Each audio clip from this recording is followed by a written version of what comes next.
Pal out there, really, really small. So we'll be ready for that. But for the most part, they got Zubac. Tice is there tonight, so could stay somewhat traditional. But if they go small, we're comfortable guarding that as well.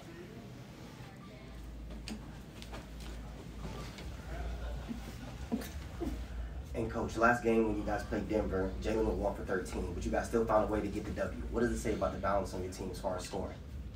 Yeah, we're not relying on one person. He still impacted the game. Eight rebounds, 5 assists, made a lot of key decisions down the stretch. Although he was not scoring, missed some easy shots that he would normally make. So main thing with him is staying aggressive, but also taking what the game gives him. And he did that with the late free throws and passed to Alperen for the dunk. So he can impact in other ways, but we're not relying on just him. Try to be well-rounded across the board, and a lot of guys can score, assist, and we've had several different guys lead us in scoring so far. And Alperen, in this early season, what have you seen from him in his growth, just from being here in your first year? Some of the things we knew coming in already, and then defensively he's taken a huge step, of course. We knew what he was offensively in a lot of ways and how he impacts the game for us and kind of can control things there, but defensively he's taken a big step and bought in and really improved on that side of the ball. The way Dillon defends, the intensity that he brings defending, have you found that to be influential with some of your guys, particularly the holdover guys who were there in the past? Yeah, I think him and Fred. Fred doesn't get the credit always as well, but he's a smart, high IQ, tough defender. Dillon obviously much more demonstrative and physical with it, but we want that mindset on our team, and I think him doing that night in, night out kind of rubs off on everybody. But I'm going to push guys to be that, but it's always helpful to have players doing it on the court as well. Ime, what do you think's fueled Jabari's growth from the beginning of the season to now? Fueled? Yeah. Good finish last year. Finished strong at the end of the year. Had a great 2 games in Summer League when he played, and then worked extremely hard this summer. Went down to San Diego with Kawhi, some down there. Was in the gym here in LA with Kevin Durant and Jason Tatum and a lot of guys. And so seeing that up close and personal always helps you. But he's had a ton of confidence in what he's doing, and the finish he had last year, the carryover has been really good. Coach, what do you say as far as the assessment of the early performance of your team, and how much more upside do you feel that your team has?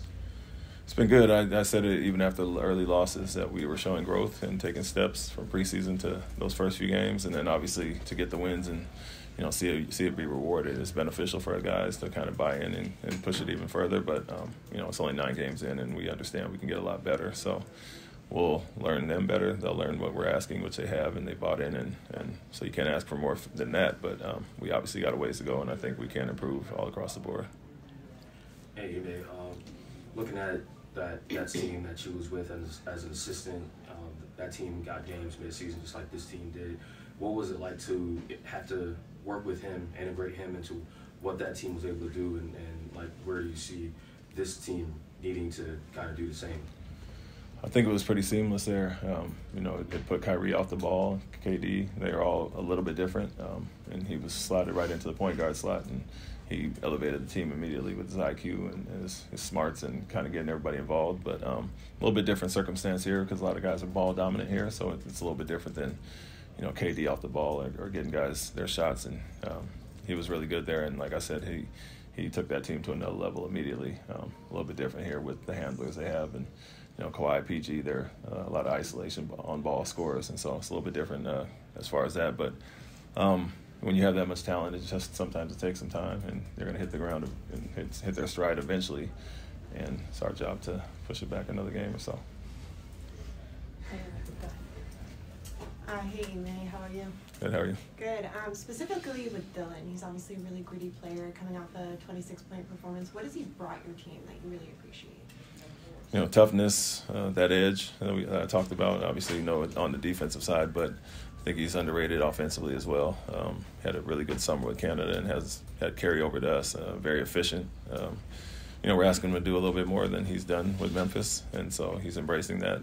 We can post him up. We can, he's a downhill driver, but he also is a willing passer. So not just a defensive credit that he brings every night. It's a lot of little things offensively, being another threat out there. And so obviously shooting the ball extremely well, but I think he's staying within his game and being efficient, taking the shots that he has. But, just that other scorer out there besides, Fred and Jalen in pick and rolls, Alperen in the post or initiating offense. It's great to have that fourth guy out there with Jabari and some of the guys off the bench. So it just makes us more balanced around all the way around.